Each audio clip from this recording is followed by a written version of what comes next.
Assalamualaikum warahmatullahi wabarakatuh. Waalaikumsalam warahmatullahi wabarakatuh. Selamat pagi anak-anak. Pagi Ibu. Gimana kabarnya hari ini? Alhamdulillah luar biasa. Allahu Akbar. Yes. Baik. Ceria sekali ya, semangat ya. Kalau ibu bilang semangat, kalian juga bilang semangat, semangat, semangat, gitu ya. Anak-anak semangat. Semangat, semangat, semangat. Oke. Oh iya, hari ini ada yang tidak masuk. Ada. Ada siapa?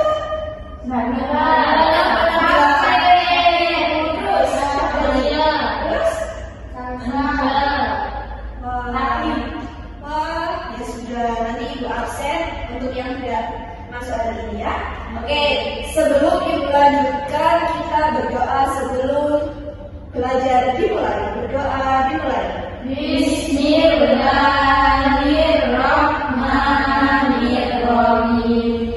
Raditu billahi rabban wa bil islami dinan wa bi Muhammadin nabiyyan wa rasula. Rabbi zidni ilma warzuqni fahma. Amin ya rabbal alamin. Oke, ada yang ingat nggak? Kita kemarin sudah belajar apa? Tidak Oh, nggak belajar. banyak Jadi hari ini kita akan belajar. Nanti hari ini ibu akan bercerita. Nanti ibu akan mendongeng kalian dengan cerita kisah dari anak seorang nabi. Jadi materi hari ini kita akan membahas seputar durhaka kepada kedua orang tua. Apa sih durhaka kedua orang tua? Membentak apa lagi mati? Apa lagi ya? Wah, iya, itu semua adalah perbuatan durhaka kepada orang tua. Jadi dulu dikisahkan ada anak nabi yang durhaka kepada ayahnya, yang durhaka kepada orang tuanya. Siapa itu? Siapa namanya Al? Kan'an. Ya, Kan'an. Kan'an. Betul sekali Anda. Jadi Nabi Nuh itu punya anak, namanya Nabi Nuh itu Kan'an. Kan'an ini seorang yang kafir.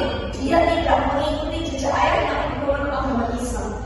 Jadi semua yang diperintahkan oleh Nabi Nuh, yang Nabi Nuh berdakwah itu Kan'an tidak bergerak sama sekali, hanya untuk mengikuti ayahnya. Jadi pada suatu ketika Nabi Nuh ini kan sudah berdakwah untuk mencari umatnya selama 900 tahun. Bayangkan, umur Nabi Nuh 900 tahun untuk berdakwah hanya untuk supaya mengikuti perintah-perintah dari Allah. Akan tetapi dalam 900 masa tahun itu beliau berdakwah, pengikutnya sedikit sekali. Bahkan anaknya pun tidak mengikuti beliau gitu. Sampai akhirnya Nabi Nuh itu berdoa kepada Allah, ya Allah, tolong jangan tinggalkan seorang pun orang kafir di atas muka bumi ini. Jadi langsung dikabulkannya doa dari Nabi Nuh oleh Allah, diturunkan hujan yang begitu besar dari Allah. Tapi sebelum hujan itu turun, Allah sudah memberikan perintah kepada Nabi Nuh untuk membuat kapal besar. Pernah dengar ya? Kapal besar yang dibuat oleh Nabi Nuh? Nah, ternyata itu dibuat selama 40 tahun. Jadi kapal itu nggak sebesar yang kalian lihat yang ada di laut, kurang besar, lebih besar lagi, sehingga membutuhkan waktu 40 tahun untuk membuat satu kapal tersebut yang isinya untuk mengangkut semua umat-umat yang mengikuti Nabi Nuh, termasuk dari hewan-hewan juga. Nah, lalu setelah 40 tahun kapal ini dibuat dengan penjagaan dari Allah dan para malaikatnya, kapal tersebut jadi, semua Nabi Nuh menyeru kepada umatnya untuk masuk ke dalam kapal tersebut supaya terhindar dari azab yang akan Allah turunkan itu.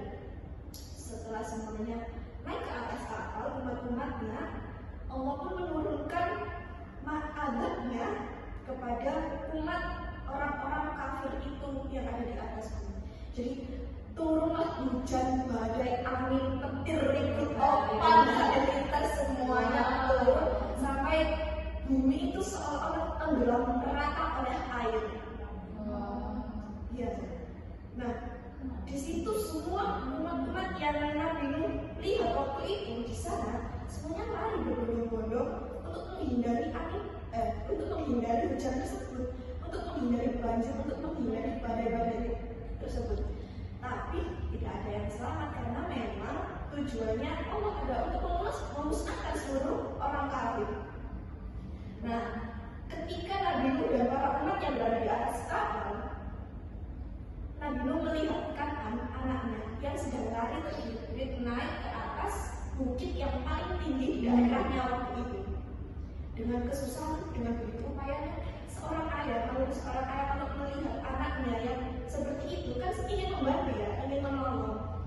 Nabi Nuh pun berteriak, kan anak-anakku, kemarilah naik ke atas kapal bersama ayah. Tapi Kan'an tetap tidak mau, dia tetap teguh pendirian karena ya itu tadi, Kan'an jadi orang kafir, dia nggak mau mengikuti apapun yang diomongkan oleh ayahnya. Dia jadi anak durhaka, bukan secara hanya umat pengikut Nabi aja, tapi sebagai anak juga dia durhaka. Jadinya Allah makin murka, hujan turun makin lebat, tidak berhenti sampai akhirnya Kan'an tenggelam, hilang dan musnah. Nabi Nuh seorang ayah ketika kehilangan anaknya kan sedih gitu ya. Tapi mau bagaimana lagi, Nabi Nuh pun bersedih, tapi turunlah surat dari Allah, wahai Nuh, saya sudah mengabulkan doamu dan anakmu itu salah satu keluarga yang tidak terselamatkan, dia termasuk orang kafir. Jadi jangan menyuruhku untuk mengampuninya. Seperti itu firman-Nya Allah. Nah, jadi Nabi Nuh pun bilang, Allah maafkan aku, memang itu sudah kehendak darimu. Seperti itu. Seorang Nabi Nuh yang kehilangan anaknya pun bergoyah hati karena perintah dari Allah semuanya diikuti oleh Nabi Nuh. Jadi setelah hujannya reda, hujannya turun, semuanya sudah kembali seperti semula, sudah tidak ada bumi yang berupa air itu, tinggallah korban-korban orang-orang kafir tersebut yang tersisa adalah umat-umatnya Nabi. Nah, dari situ semuanya ada pelajaran yang bisa kita ambil bahwa kita harus bersyukur atas semua apa yang kita miliki saat ini. Kita harus taat kepada Allah. Kita tidak boleh durhaka.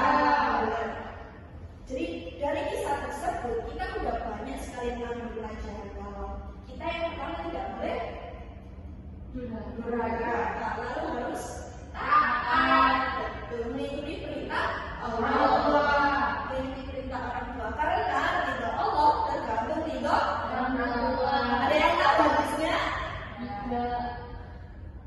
Tidak tahu, kasih tahu. Ridho Allahi fi ridho walidaini wa sukhtullahi fi sukhtil walidaini. Ridha Allah tergantung pada ridha orang tua dan murka Allah tergantung pada murka orang tua. Jadi kita sebagai anak harus berbakti. Benar sekali.